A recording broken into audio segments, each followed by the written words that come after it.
Глава 1316. Темный лазурный страж. Старый культиватор в золотой броне объяснил: ты не употреблял таблетку земного очищения и не очищал свое тело от ауры Нижнего мира, откуда ты пришел. Это привело к тому, что твоя незначительная трибуляция стала двухцветной. Даже если ты очень силен, у тебя нет возможности выжить. На этот раз мы помогли тебе разогнать трибуляцию, но в результате следующая трибуляция произойдет на 100 лет раньше, чем должна была быть. Если ты будешь употреблять по одной таблетке земного очищения каждый год, она изменит твою ауру на ауру уроженца мира духов, предотвращая превращение твоей трибуляции в двухцветную. Наш город высшего неба дает по одной таблетке каждому вознесенному культиватору ежегодно. Если твоя трибуляция останется двухцветной, она станет на треть сильнее по сравнению с прошлой.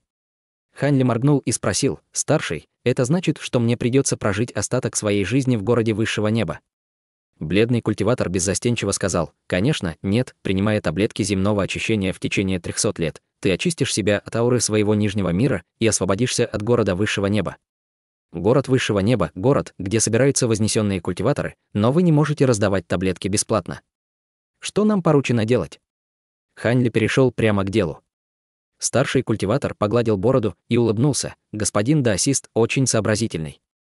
Хотя таблетка земного очищения весьма полезна для вознесенных культиваторов, для ее изготовления требуются редкие материалы, которые можно найти только в диких землях.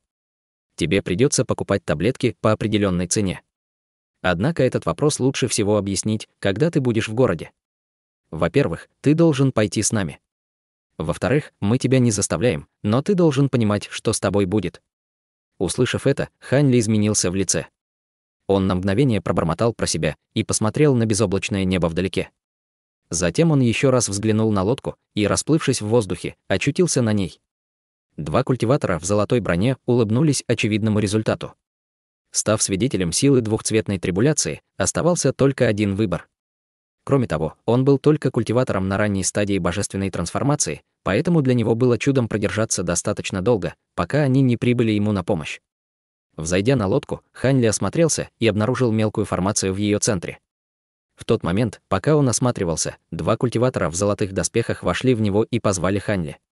Немного помедлив, Ханли присоединился к ним. Затем эти двое поразили формацию заклинанием, и она, выпустив звон, засветилась плотным светом и окутала их троих. После этого пожилой культиватор щелкнул ладонью и достал золотую пластину, поверхность которой была покрыта множеством серебряных рунических символов. Затем он шлепнул пластиной по верхней части лодки, и та засветилась золотым светом вместе со слепительными серебряными символами. Тем временем золотая лодка дрогнула, начав испускать полосы молочно-белого тумана. Туман окутал дно лодки и начал кружить вокруг нее, в конечном итоге сформировав свет, который Ханли видел ранее. Вся формация заклинания ослепила своим светом, и лодка исчез, слегка вздрогнув. Затем формация заклинаний рассеялась без следа. Все это видели издалека старейшина Хуа и другие культиваторы. С тех пор, как появились два культиватора в золотой броне, они боялись даже дышать. И только когда золотая лодка исчезла, они вдохнули с облегчением, радостно глядя друг на друга. Юноша в желтой одежде, немного помедлив, в конце концов сказал: «Старейшина Хуа, кажется, что стражи высшего неба не так страшны, как говорят легенды. Кажется, слухи о них слишком преувеличены». Старейшина Хуа мгновение колебался и сказал: «А что ты знаешь?» В 3 человеческих регионах и 7 землях демонов единственным городом, свободным от юрисдикции 3 человеческих монархов и 7 королей демонов, является город высшего неба. Стражи в золотых доспехах – одни из самых влиятельных в городе. Каждый из них может свободно путешествовать по любому региону без ограничений.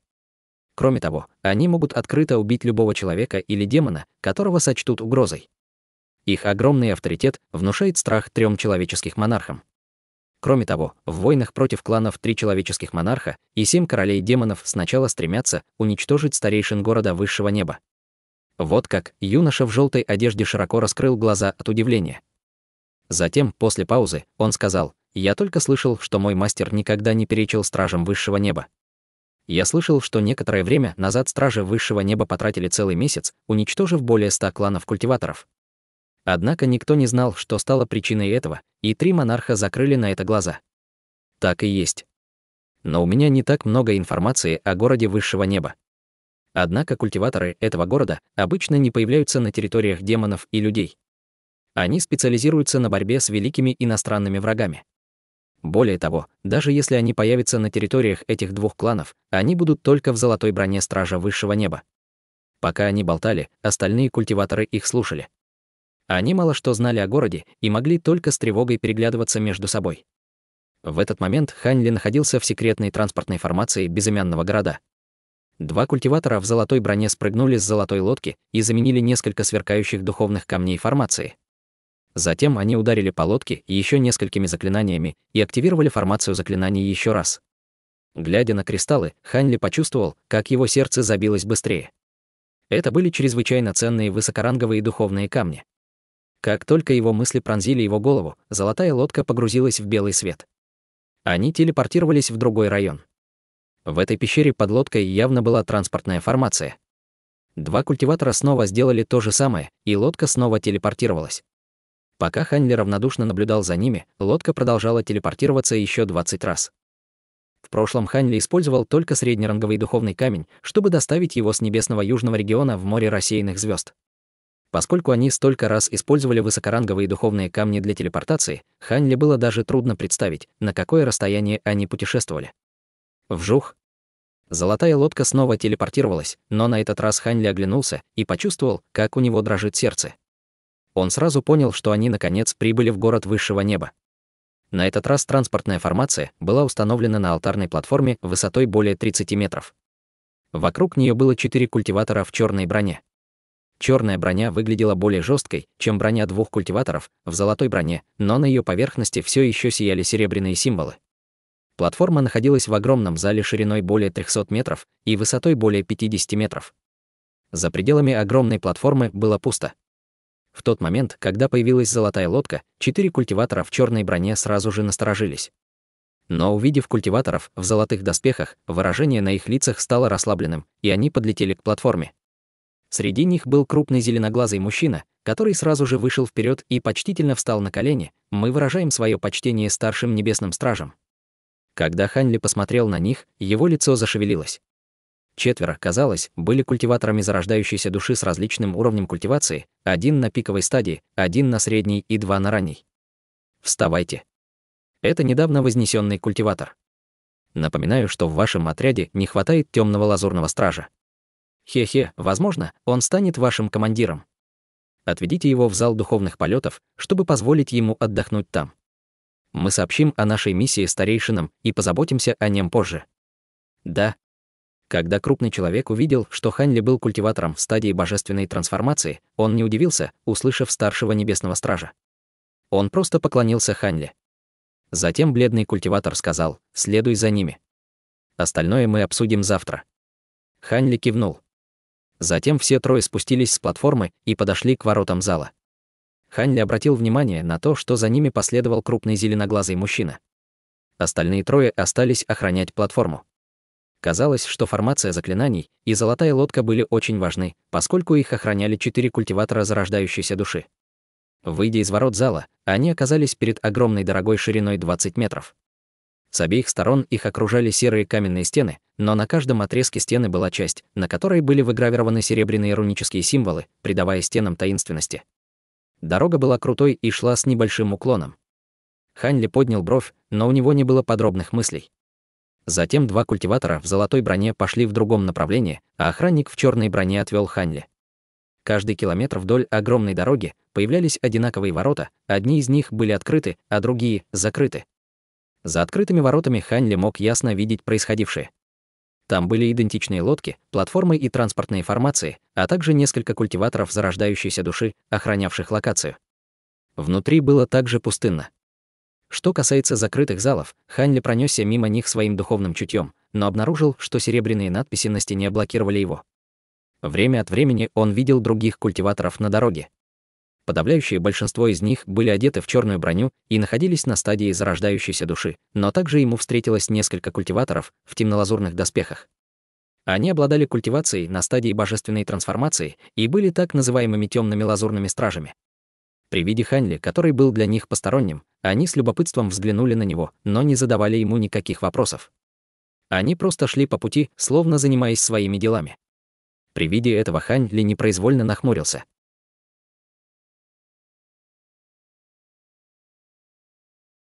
Глава 1317. Вознесенные культиваторы и город высшего неба. Пройдя еще 3 километра, Хань Ли увидел, что его окружение внезапно изменилось, и он оказался перед гигантским залом шириной более 3 километров. Около сотни бронированных культиваторов оживленно суетились по залу. В зале было несколько подвижных дорог, которыми люди периодически пользовались. Взглянув в платок, Хань Ли был удивлен. В так называемом зале не было плоского потолка. Вместо этого там было цилиндрическое отверстие в форме кольца, похожее на полую башню. Это означало, что отверстие, из которого они прибыли, было зазором в стене башни.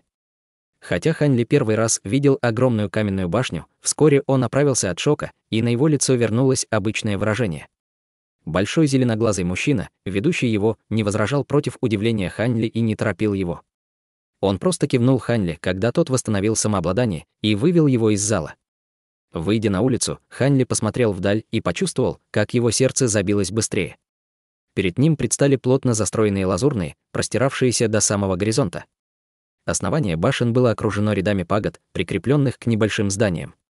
Самые высокие из пагод были 3 километра в высоту, а самые низкие были не менее 300 метров. Каждое здание выглядело обычным, кроме своего размера. Видя это в первый раз, Хань Ли был ошеломлен. Когда они оба вышли из зала, они метнулись в виде полоски света к зданию под пагодой. Зеленоглазый мужчина позвал Хань Ли и привел его в павильон высотой 300 метров. Павильон был разделен на 10 открытых этажей. В самом центре стояли ворота высотой в 100 метров с серебряной вывеской «Зал духовных полетов». Зеленоглазый мужчина привел Хань Ли на 4-й этаж зала. Войдя на этаж, он увидел 7 проходов, идущих в разные стороны. В небольшом зале собрались разноплановые культиваторы, разговаривающие друг с другом с улыбкой. Взглянув на них, Хань Ли понял, что они такие же культиваторы на ранней стадии божественной трансформации, как и он сам. Когда вошли Хань Ли и зеленоглазый мужчина, они все повернулись и посмотрели на них. «А? Разве это не уважаемый племянник Чжу? Ты привел нам недавно прибывшего компаньона?» С улыбкой спросил седовласый старик. Поскольку человек с зелеными глазами был культиватором на поздней стадии зарождающейся души, он не смел быть небрежным. Когда зеленоглазый мужчина вошел в зал, его торжественное выражение лица исчезло, и его отношение, казалось, полностью изменилось. Он ответил уважительным тоном: «Все так и есть, старший Лю». Этот старший — тот, кого небесные стражи лично привезли извне. Он не тот, кто вошел в город. На его лице появилось странное выражение. Неужели он пришел к нам не через башню духовного полета? Неужели он вознесся из другого мира? Го! Как он может быть на ранней стадии божественной трансформации? Говорилось, что с их культивацией они могут вознестись в наш мир только на поздней стадии божественной трансформации. Когда культиваторы на ранней стадии божественной трансформации услышали об этом, в комнате поднялся шум, и все они посмотрели на Хань Ли со странным выражением лица. Хань Ли улыбнулся им и, поприветствовав толпу, больше ничего не сказал, мысли быстро пробежали в его голове. Неужели они также вознеслось из более низкого мира? Но, похоже, это не так. Если они не были выходцами из духовного мира, почему они были бы здесь? Разве зал духовных полетов не имеет ничего общего с вознесенными культиваторами? Зеленоглазый мужчина быстро поприветствовал толпу и дал несколько расплывчатых ответов, затем повел Хань Ли в один проходов и отвел его в номер, соединенный с несколькими комнатами. Комнаты были сделаны в виде небольшой пещерной резиденции. Там была не только укромная комната для культивации, но и комната для изготовления таблеток и оружия. Кроме того, существовал ряд ограничений, которые закрывали комнаты, которые мог открыть только тот, кто обладал ограничительным медальоном. При виде этого Хань Ли кивнул с довольным выражением на лице. Зеленоглазый мужчина затем упомянул несколько ограниченных мест и сразу же вручил ему ограничительный медальон, а затем попрощался и покинул Хань Ли. Хань Ли подумал задать ему несколько вопросов об обстоятельствах города высшего неба, но решил отложить это на потом. На данный момент он откинулся на деревянном стуле в гостиной и стал изучать серебряный ограничительный медальон. Он начал думать обо всем, что произошло со времени его трибуляции. Согласно его первоначальному плану, он собирался найти скрытую область с обильной духовной ци и культивировать. Сначала он войдет в стадию пространственного закаливания, а затем проведет остаток своей жизни, преследуя великое Да. Он совершенно не думал, что вознесенные культиваторы несут ауру в себе другого мира, что превращает незначительную трибуляцию в нечто грозное. При первом появлении двухцветной молнии трибуляции он, возможно, действительно смог защитить себя, но он определенно не сможет защитить себя во второй раз. Таким образом, он без колебаний последовал за двумя культиваторами пространственного закаливания в город высшего неба. Но по прибытии туда он обнаружил нечто, что сильно отличалось от того, что он испытал в других городах культивации. Он чувствовал себя совершенно невежественным, поскольку он мало знал о том, как работает город. Единственное, что он знал, было то, что город имел большое отношение к культиваторам, которые вознеслись из низших миров. Когда эти мысли пришли в голову, он стал беспокойным. Он стал размышлять о том, должен ли он узнать об обстоятельствах города высшего неба у культиваторов снаружи, а также о том, что там делают с вознесенными культиваторами, такими как он сам. В этот момент сердце Хань Ли замерло, и он подумал, что нужно действовать, как из-за комнаты раздался голос старика: «Господин даосист, я старший по имени Люхида. Не хотел бы ты немного поболтать?» Хань Ли остановился на мгновение и улыбнулся. Ему не пришлось проявлять инициативу, чтобы выйти. Кто-то уже пришел, чтобы подружиться с ним. Значит, господин даосист Лю решил зайти в гости. «Я, Хань Ли, имею честь принять тебя к себе». Сказав это, он махнул медальоном в направлении двери. Волна серебряного тумана вырвалась наружу, и большая дверь со скрипом открылась. За дверью стоял мужчина с темной кожей и седыми волосами. «Значит, тебя зовут Хань. Надеюсь, ты не в обиде на мой внезапный визит», — старик улыбнулся, говоря это вежливым тоном. «Хе-хе, как я могу? Даже если бы ты не зашел, я все равно планировал выйти». Поскольку Хань Ли долгое время испытывал свою культивацию, он не верил, что этот старик Лю может превосходить его, и ответил с сияющей улыбкой. Таким образом, эти двое начали болтать, как будто они были друзьями в течение многих лет. «От этого уважаемого племянника я узнал, что небесные стражи лично доставили тебя в город. Наверное, ты недавно вознесся из более низкого мира. Из какого мира смертных ты пришел? Вдруг спросил старик Лю. «Какой мир?»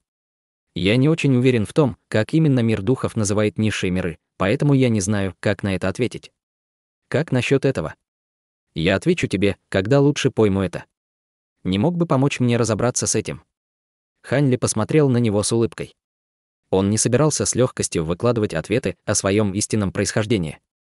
В конце концов, во время пребывания в мире смертных он был связан с несколькими культиваторами из мира духов. Независимо от того, упомянул ли он Серебряную Луну, парящего небесного зверя или короля волков Тянькуй, они не были людьми, которых он мог спровоцировать. Старик Лю засмеялся. «Как глупо с моей стороны. Ты только недавно вошел в мир духов. Конечно, ты не знаешь. Однако первое поколение вознесенных культиваторов обладает удивительным потенциалом. Их шансы достичь стадии пространственного закаливания намного выше, чем у потомков вознесенных культиваторов, таких как я, и тех, кто живет в мире духов. Старейшины считают их важными. Большинству из них не нужно проходить экспертизу, и они назначаются непосредственно темными лазурными стражами. Первое поколение вознесенных культиваторов. Может ли брат Лю объяснить это мне?» На лице Хань Ли появилось странное выражение, и его улыбка исчезла. «Это не секрет. По правде говоря, брат Хань скоро это поймет». Пробыв в городе немного времени, старик Лю усмехнулся в ответ. Он продолжил: «Первое поколение вознесенных культиваторов — это те, кто вошел в мир духов, как брат Хан. Они — культиваторы божественной трансформации, которые поднялись к нам из своих миров. Тебе понадобится 300 лет культивации с таблетки земного очищения, чтобы избавиться от плотной потусторонней ауры, которую ты несешь в себе. У прямых потомков вознесенных культиваторов есть часть этой потусторонней ауры. Вступая в стадию зарождающейся души, они также сталкиваются с двухцветной трибуляцией. Потомкам, таким как я, придется спешить в высший небесный город ради таблетки земного очищения, чтобы исчезнуть их потусторонняя аура, иначе они погибнут. После того, как потусторонняя аура очистится, ты сможешь покинуть город. Приблизительно через 5 поколений после прибытия вознесенных, их родословная больше не будет нести в себе потустороннюю ауру и будет считаться такой же, как у местных культиваторов». Хань Ли моргнул и спросил: «В этом случае брату Лю уже следовало очиститься от потусторонней ауры, поскольку ты уже вошел в стадию божественной трансформации. Почему ты остался?» Брат Хан уже видит проблему. Это верно, даже если мы очистили себя от потусторонней ауры, мало кто готов покинуть города высшего неба по собственному желанию. Я знаю множество таких людей. Не только мы, но и те жители этой земли, вошедшие в город, также не хотят уезжать», — усмехнувшись, ответил старик Лю. «Го. Как интересно. Не мог бы ты рассказать мне, почему?» Сердце Хань Ли дрогнуло, на его лице все еще была дружеская улыбка. Старик сказал серьезным тоном: «Все довольно просто. В городе высшего неба скорость культивации удваивается по сравнению с другими районами. Предметы, найденные в 3 регионах и 7 землях, наверняка можно найти и здесь. Есть даже вещи, уникальные для нашего города. Брат Хан должен понимать, о чем я говорю.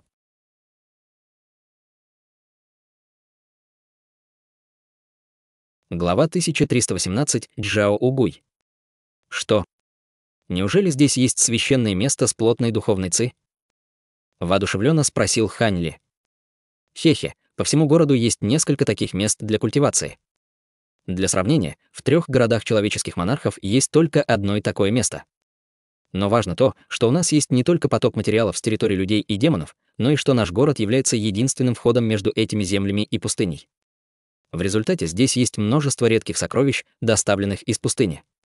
Подавляющее большинство культиваторов продают или обменивают эти материалы. Здесь даже есть таблетки, которые помогают совершить прорыв за одну ночь. Однако их баснословная цена делает их чем-то, на что можно только смотреть. Старик немного помедлил, а затем добавил, и есть еще одна причина, по которой культиваторы не хотят покидать этот город. Каждые 10 лет культиваторы высшего неба слушают объяснение кого-то из совета старейшин, кто объясняет мирское Даа. Это может ответить на некоторые сомнения по поводу культивации. Кроме того, все старейшины находятся на стадии интеграции. Ни у кого больше нет таких возможностей, как у нас. Хе-хе, поэтому те, кто присоединяется к городу, не хотят уходить. Какие преимущества? Хань Ли почувствовал радость от объяснения, но вскоре нахмурился и спросил, но почему так много высокоранговых культиваторов охраняют город? Помимо человеческих культиваторов, в городе также есть большое количество демонических культиваторов. Они занимают другую половину города. И кроме этого, есть большое количество демонов и животных. Половина этих низкоранговых существ из города, а другая половина — извне. Наш совет старейшин состоит из более 10 культиваторов стадии интеграции. С такой удивительной мощью город, естественно, стал целью внешних племен и истинных духовных существ.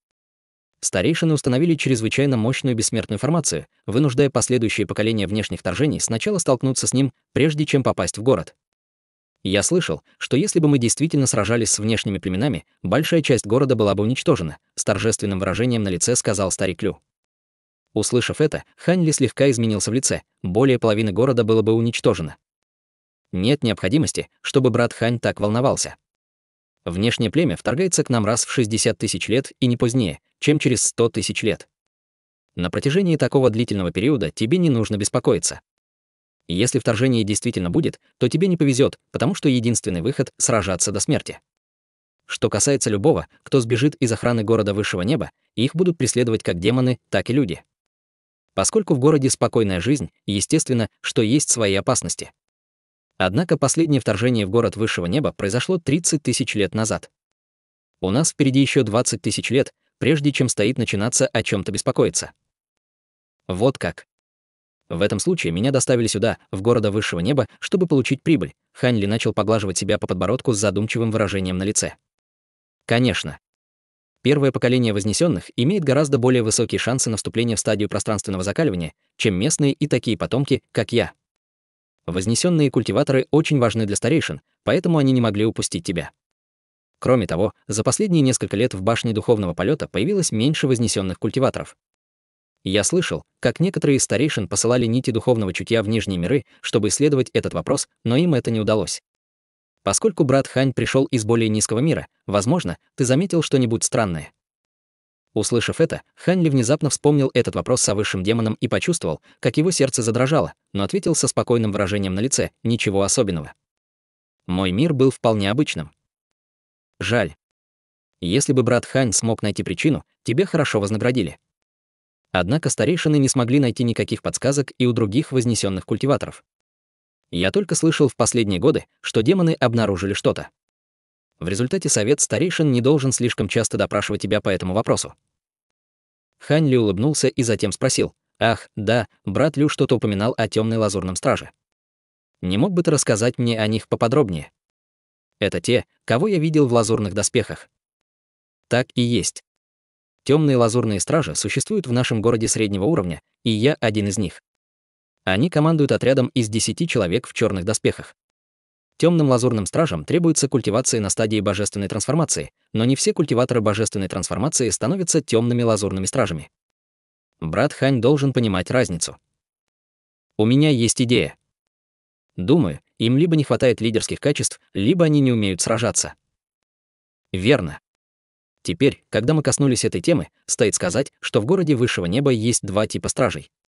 Есть те, кого назначают на миссии по фиксированному графику и могут сами договариваться на другое время. Но этим стражам не выдают много духовных камней в течение их десятилетнего пребывания в должности, и часто они пытаются набрать больше миссий, хотя это бывает опасно. Другой вид — стражи, которые ходят на миссии, назначенные советом старейшин. Каждая законченная миссия приносит большую выгоду. Их награждают не только духовными камнями, но сокровищами, таблетками и многими другими полезными вещами. Конечно, эти миссии гораздо более опасны и чаще всего касаются внешних племен в пустыне. Нужно тщательно обдумать, прежде чем соглашаться. Тем не менее, после каждой выполненной миссии тебе не нужно выполнять другое задание в течение от 10 до 100 лет. Ты сможешь мирно культивировать в течение более длительных периодов времени. Конечно, эти два назначения не являются постоянными, и ты можешь изменить свой статус, когда захочешь. Большое спасибо за советы брата Лю, Хань Ли сказал со спокойным выражением лица. Старик усмехнулся и махнул рукой. Потом они еще немного поболтали, прежде чем старик встал и ушел. После ухода старика улыбка исчезла с лица Хань Ли, и он вошел в уединенную комнату и принялся молча культивировать. Старик же вернулся туда, где болтали другие культиваторы стадии божественной трансформации. При виде старика все подошли к нему. «Брат Лю, ты получил какую-нибудь информацию от него?» «Информация? Ха. Этот человек слишком скрытен. Помимо признания того, что он вознесся из более низкого мира, он больше ничего не сказал. Я ответил только на несколько его вопросов, старик беспомощно покачал головой. Хе-хе, для него вполне естественно быть осторожным, когда брат Лю постучал в его дверь. Он только что прибыл в мир духов. Однако у нас нет никаких намерений, кроме как подружиться с ним. Ведь вознесенные имеют высокий потенциал, культиваторы стадии божественной трансформации продолжали приятно общаться, как будто у них не было злых намерений по отношению к Ханьле. Что касается старика Лю, он просто молча улыбнулся. Утром следующего дня Хань Ли неподвижно сидел в уединенной комнате, а потом неожиданно открыл глаза. Затем он вышел в гостиную и использовал свой командный медальон, чтобы открыть главную дверь. Там стоял одетый в белое культиватор с пустым выражением лица. «Привет, старший». Хань Ли не посмел пренебречь им и приветствовал его обеими руками. Это был тот культиватор с бледным лицом в золотых доспехах, который спас его ранее, но теперь он сменил доспехи на конфуцианские одежды. Резкая аура его тела ослабла, и он произвел более скромное впечатление. «Господин даосист Хань, нет необходимости быть таким вежливым. Я только что прибыл. Поскольку брат Эль и занят другими делами, я буду единственным, кто навестит тебя сегодня. Меня зовут Чжао Гуй, культиватор стадии пространственного закаливания выглядел намного дружелюбнее, чем днем ранее». Удивившись, Хань Ли поспешно обратился к нему как «старший Чжао». Затем он пригласил его в комнату и предложил ему главное место в гостиной. Как только Чжао Гуй сел, он предложил Хань Ли лазурный нефритовый кулон. «Поскольку ты пробыл здесь полдня, у тебя должны быть вопросы. Я буду краток. Как вознесенный культиватор и тот, кто мог так долго сопротивляться двухцветной трибуляции, ты должен обладать мощными способностями. Поэтому я уже просил тебя подать заявку на должность темного лазурного стража. Это твоя личный командный медальон. Береги его. Когда придет время, ты возглавишь третий отряд 56. Это небольшая группа из 4 человек, которую ты видел в зале для телепортации накануне». Хань Ли не сразу потянулся к медальону и нерешительно сказал: «Как человек, который только что прибыл, я многого не понимаю. Разве это не слишком опрометчиво назначать меня на эту должность?» Чжао Гуй усмехнулся: «Даосист Хань, тебе не стоит быть таким скромным. Каждый вознесенный культиватор становится темным лазурным стражем, как только прибывает в город. Большинство из них чрезвычайно компетентны.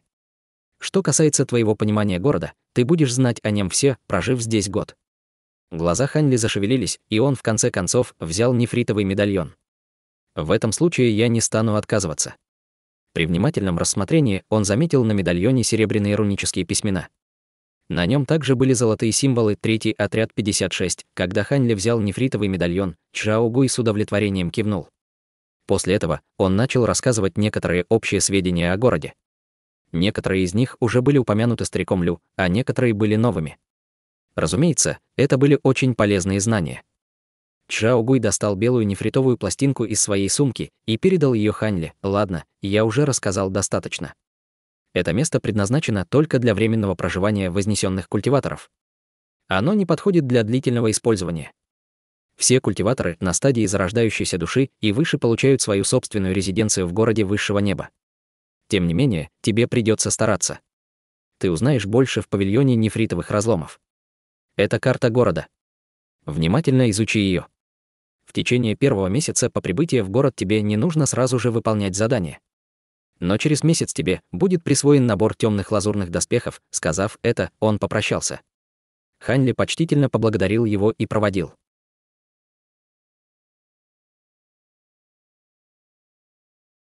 Глава 1319. Павильон нефритовых разломов. Проводив гостя, Хань Ли вернулся внутрь, взял нефритовую пластинку в руку и прижал ее к колбу, мгновенно погрузив в нее свое духовное чутье. Мгновение спустя выражение его лица изменилось. Хань Ли вернул свое духовное чутье с удивленным выражением на лице. Город высшего неба на самом деле такой большой. Он кажется даже больше, чем столицы в 3 человеческих регионах. Затем он провел рукой по нефритовой пластинке и небрежно вышел из комнаты. Несмотря на это, он сначала решил отправиться в павильон нефритовых разломов и позаботился о своем проживании. Судя по словам Чжао Гуя, там должно быть нечто странное. Так что Хань Ли был заинтересован. Запомнив местоположение павильона нефритовых разломов, он покинул свой павильон в виде полоски лазурного света. Проходя мимо дюжины гигантских пагод поблизости, Хань Ли втайне поглядывал на различных культиваторов, встречающихся ему на пути. Он видел культиваторов в различных комплектах доспехов, но чаще всего они появлялись возле огромных зданий. Те, кто находился дальше, были одеты в обычную одежду культиватора мира духов. Неизвестно, сняли ли они свои доспехи или не были культиваторами из этого города. Однако кое в чем он был уверен: входя в огромную пагоду, на тебе обязательно должны быть доспехи. Кроме того, Хань Ли обнаружил, что несколько первых этажей предназначались для усовершенствователей тела в желтой и белой броне. Усовершенствователи тела в желтой броне обладали только средним уровнем культивации, в то время усовершенствователи в белой броне имели высокую степень культивации.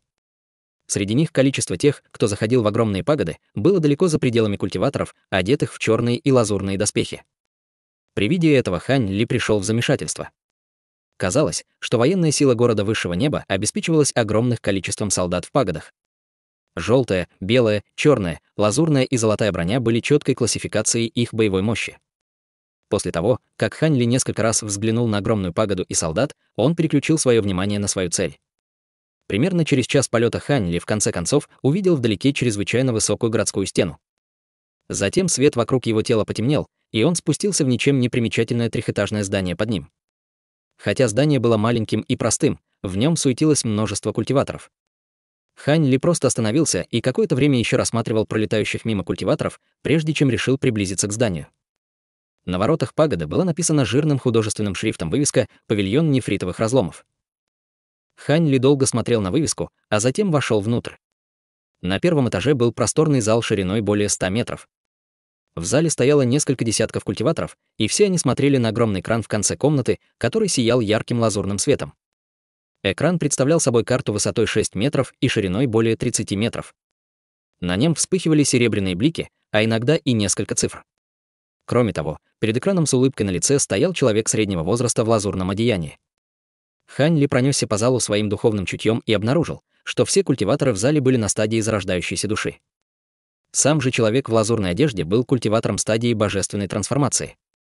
Внезапно тощий старик подошел к человеку в лазурной одежде, поклонившись, передал ему железную пластинку, сверкающую черным светом, и браслет для хранения. Мужчина средних лет, взглянув на железную пластинку и браслет для хранения, махнул рукой. Браслет для хранения исчез, и он вернул старику железную пластинку. Старик сразу же взволновался и, схватив пластинку, направился к огромному экрану и слегка помахал пластинкой. Внезапно на его поверхности появилась черная линия, и на одной из серебряных пятен было написано 2.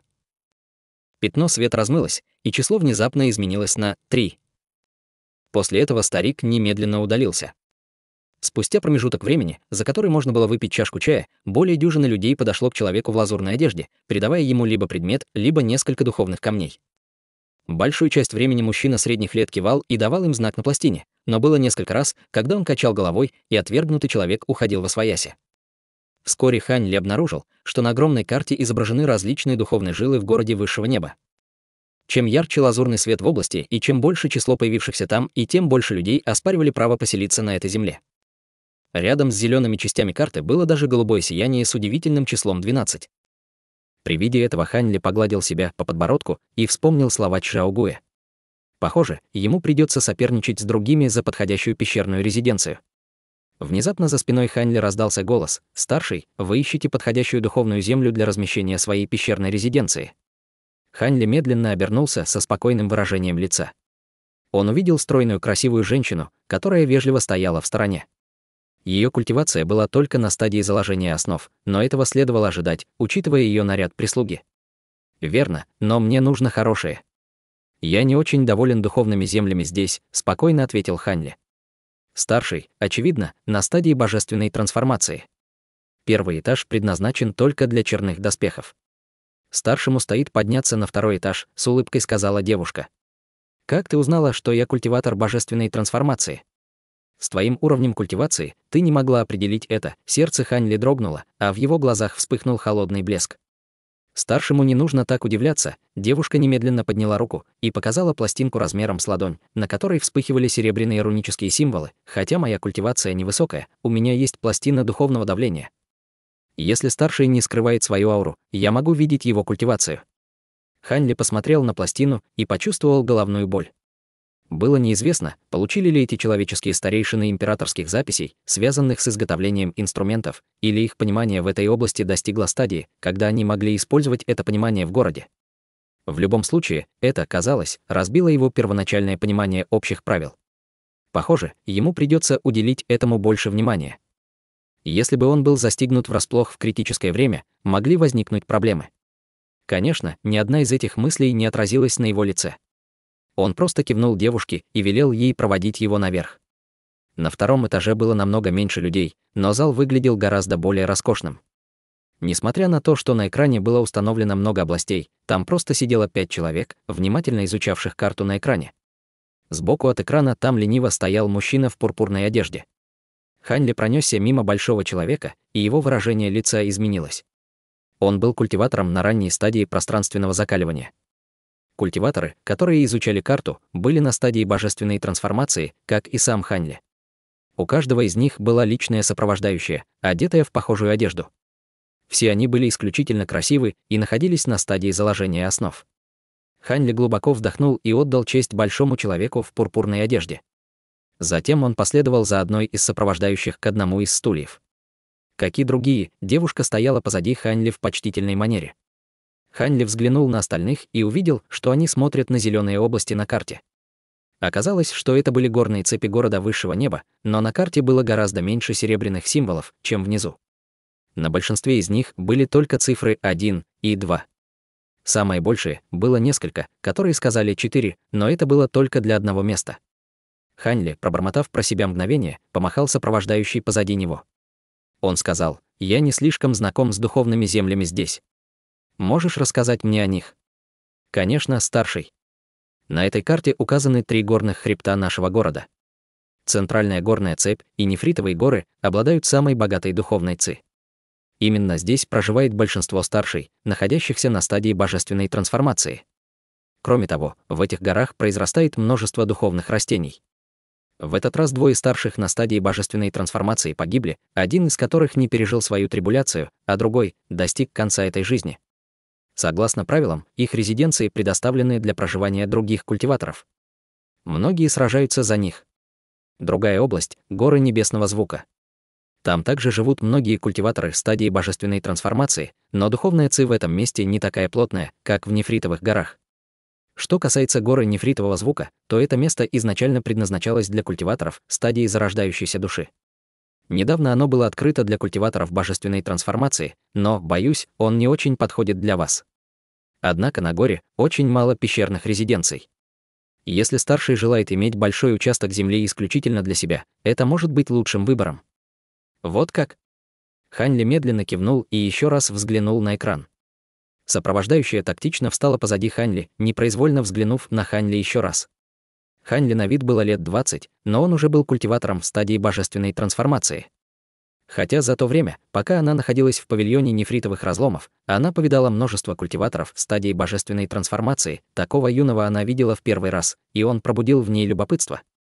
Внезапно богато одетый толстяк смело встал и, несколькими шагами продвинувшись вперед, поднял расшитую коробку и лазурный нефритовый медальон. Он с уважением поднес их большому мужчине в лазурной одежде и сказал: «Этот младший недавно приобрел серебряную бессмертную траву в возрасте 4000 лет. Может ли старший решить, есть ли у меня квалификация для выбора духовной земли? Даже с духовной травой в возрасте 4000 лет это будет сложно». «Дай взглянуть», — небрежно сказал крупный человек в пурпурной одежде и, протянув руку, взял медальон и коробку. Открыв коробку, он увидел сверкающий серебряный свет духовного растения, которое испускало освежающий лекарственный аромат. Несмотря на то, что Хань Ли хорошо разбирался в духовных лекарственных растениях, когда он почувствовал его запах, он не мог определить его ранг. Крупный человек в пурпурной одежде прищурился и долго рассматривал лекарственное растение, а затем неохотно сказать: 4000 лет. Кажется, ему не хватает нескольких сотен, но я приму его. Оно соответствует требованиям.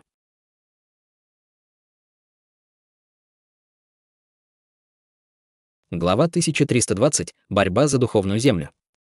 Толстяк облегченно вздохнул и с улыбкой поблагодарил мужчину в пурпурной одежде. Он использовал нефритовый кулон на пятне света с надписью 4. Число с надписью 4 было затронуто лазурным светом кулона, превратившись в 5. Это было место в нефритовых горах, место самой плотной духовной ци. Другие культиваторы при виде этого сильно изменились в лице. У некоторых других была похожая идея, и теперь у них не было другого выбора, кроме как изменить планы. Поскольку толстяк был культиватором на поздней стадии божественной трансформации, его культивация и слова, казалось, давили на других культиваторов. Теперь, когда толстяк выбрал, он вернулся на свое место и хотел посмотреть, что выберут другие. Из-за его выбора оставшиеся культиваторы в конечном итоге встали, чтобы сделать свой выбор, и заняли место у горы небесного звука, один без людей и один с другими культиваторами. Как только эти двое сделали свой выбор, они сразу же отправились вниз. Остальные культиваторы нахмурились, словно не могли прийти к решению. В этот момент Хань Ли внезапно встал и подошел к человеку в пурпурной одежде. Другие культиваторы были слегка поражены этим. В конце концов, Хань Ли только недавно прибыл, и было неожиданно, что он так быстро принял решение. Хань Ли погладил свой браслет для хранения и вынул оттуда себе в руку белую нефритовую коробку. Затем с улыбкой он вручил их большому человеку в пурпурной одежде со своим собственным нефритовым медальоном. Человек в пурпурной одежде не стал сразу брать нефритовую коробку, а вместо этого он взглянул на Хань Ли и сказал: «Я слышал, что в город прибыл недавно вознесенный культиватор. Это ты тот культиватор по фамилии Хань?» Старший хорошо проинформирован. «Да, это я», сердце Хань Ли дрогнуло, но выражение на его лице не изменилось. «В таком случае, ты первый раз выбираешь пещерную резиденцию. Тебе не нужно платить цену, ты можешь просто выбрать духовную землю». «Большое спасибо, старший». Лицо Хань Ли побледнело, и он с улыбкой быстро убрал нефритовую коробку. Когда другие услышали, что Хань Ли недавно вознесся, они посмотрели на него со странным выражением лица. Казалось, что вознесенные культиваторы были особенными существами в этом городе. Крупный мужчина быстро осмотрел медальон Хань Ли и кивнул ему. Хань Ли, не колеблясь, помахал своим медальоном над необитаемой территорией. Лазурный свет прошел через него и пометился в область как цифра 1. В зале поднялся шум, когда они увидели район, выбранный Хань Ли. Область, которую выбрал Хань Ли, была областью на нефритовой горе с самой низкой духовной ци. Для культиватора на стадии божественной трансформации было не странно выбирать этот горный хребет, но на горном хребте были и другие районы, в которых тоже никого не было. Вместо этого Хань Ли выбрал наиболее непримечательную область с наименьшей духовной ци. Это оставило их в замешательстве. Единственное преимущество этой духовной земли состояло в том, что, чтобы восполнить недостаток духовной ци, ему давали больший участок земли, чтобы восполнить ее. Эта территория простиралась на 1000 километров, в несколько раз больше по сравнению с другими духовными землями на горном хребте. Но все знали, что качество земли напрямую связано с количеством духовной ци на ней. Независимо от того, насколько обширной может быть земля, духовных растений и руд определенно не хватит, чтобы восполнить недостаток духовной ци. Это было нехорошо для любого культиватора. Удивившись, человек в пурпурной одежде долго смотрел на него и нахмурился. «Ты действительно выбрал это место для своей пещерной резиденции. Ты должен знать, что не сможешь изменить этот выбор в течение 100 лет». Хань Ли спокойно ответил: «Я только прибыл в мир духов. Я хочу спокойно культивировать какое-то время, а не сражаться за духовную ци с другими культиваторами. Хотя области не хватает духовной ци, там никого нет. Затем человек в пурпурной одежде с странным выражением взглянул на Хань Ли и, махнув рукой, сказал ленивым голосом: «Раз ты так думаешь, то пусть будет так. В любом случае, после того, как ты займешь его, никто не сможет изменить это». Хань Ли поклонился ему и вернулся на свое место, планируя остаться здесь еще ненадолго. Затем другой культиватор встал и выбрал ту же область, что и крупный человек в пурпурной одежде. Но раздались шаги, и кто-то вошел в зал на второй этаж без сопровождающей. При виде этого человека все культиваторы на втором этаже изменились в лицах. С другой стороны, толстяк с наибольшей культивацией посмотрел на него яркими глазами и крикнул: «Значит, это ты, брат Вэн? Не знал, что ты заинтересован в торгах духовных земель». У вошедшего человека была повязка на голове и острые брови. Он производил довольно угрожающее впечатление. Он взглянул на толстяка и улыбнулся. «Хе-хе, если брат Цзин приехал, чтобы сменить место для пещерной резиденции, то почему бы и мне не сделать это?» Этот человек был культиватором на средней стадии божественной трансформации, но он говорил с толстым человеком на поздней стадии дружелюбным тоном. От этого Хань Ли невольно вздрогнул и еще раз взглянул на человека в синем одеянии. В конце концов, на этой стадии культивации каждое различие в ранге означало огромное неравенство в силе.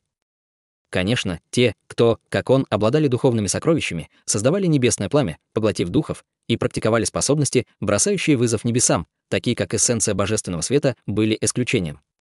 Поскольку человек в синих одеждах был так хорошо знаком с культиватором на поздней стадии божественной трансформации, он, очевидно, принадлежал к этой категории. Младший брат Вэн, должно быть, шутит. У тебя духовная земля высшего ранга, на что ты можешь захотеть обменять свои земли? Толстяк погладил себя по подбородку со следами удивления. Хе-хе, я недавно развил секретную технику, которая не требует слишком много духовной ци. Мне нужна большая территория, иначе ее будет сложно культивировать. Так что я решил изменить местоположение своей резиденции, ответил человек в синей одежде. Вот как, сказал толстяк с пониманием, но было неизвестно, действительно ли он ему поверил. Услышав разговор этих двоих, Хань Ли неосознанно нахмурился. Человек в синей одежде сделал несколько шагов к человеку в фиолетовой одежде и поприветствовал его. «Мое почтение, боевой дядя Цзя. Мой мастер передает свои наилучшие пожелания». Зная гнилой характер этого старого эксцентрика, с чего бы ему говорить это? Однако, твой мастер преодолел уже 6 крупных трибуляций. «Боюсь, он не сможет спрятаться от седьмой», — сказал крупный человек, холодно усмехнувшись. Когда человек в синей одежде услышал ответ человека в пурпурной одежде, на нем появилось смущенное выражение, но вскоре он ответил: «Мой мастер был изолирован в течение 200 лет. Он готовится выковать духовное сокровище, способное противостоять следующей трибуляции». Духовное сокровище. Кажется, твоему мастеру везет. В прошлый раз его духовные сокровища были уничтожены во время противостояния трибуляции, и ему удалось собрать достаточно материалов для другого. В этом случае у твоего мастера есть шанс выжить во время следующей трибуляции. Ладно, хватит. Я на дежурстве. Быстро сделай свой выбор. Выражение лица человека в пурпурной одежде стало мрачным, и он больше ничего не сказал. Как хотите, мужчина в синей одежде быстро перевел взгляд на карту и посмотрел на несколько областей с числом и задумчивым выражением на лице. Кто-то на самом деле выбрал такой отдаленный район в Нефритовых горах? Не осмеливаясь задавать вопросы человеку в пурпурной одежде, он повернулся к толстому человеку и указал на область на карте. «Брат Цзин, ты здесь уже некоторое время. Ты знаешь, кто выбрал это место?» Когда толстяк увидел, куда он указал, на его лице появилось странное выражение, и он неосознанно посмотрел в сторону Хань Ли. Человек в синей одежде быстро понял, что означает лицо толстяка. Он обернулся и внимательно осмотрел Хань Ли. Увидев, что Хань Ли был только на ранней стадии божественной трансформации, на его лице появилось высокомерное выражение, и он холодно сказал: «Так это выбрал эту духовную землю». После минуты молчания Хань Ли ответил: «Вы тоже хотите это место?»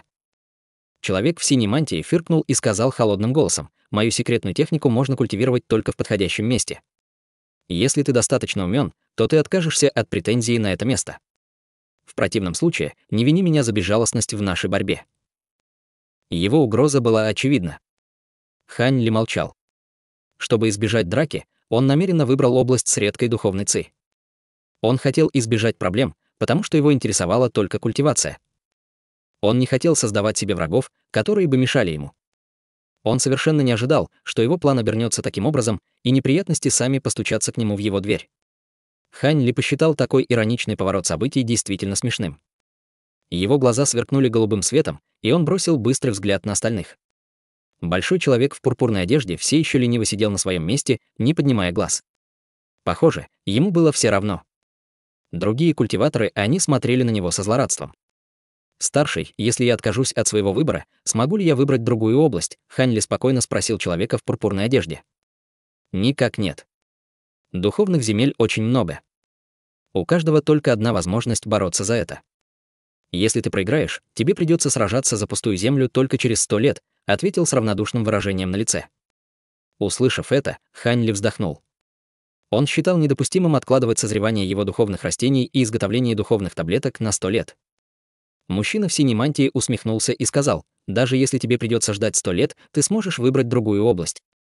Но если ты не послушаешь меня, хе-хе», услышав его, Хань Ли поднял лоб и улыбнулся. «Я не соглашусь на вашу просьбу. Насколько я понимаю, это вам было бы лучше найти другую область для культивации. Я бы не хотел оскорбить вас, но если я ошибусь», небрежно сказал Хань Ли, и хотя он закончил только половину предложения, его слова были предельно очевидны. Зрители были ошеломлены.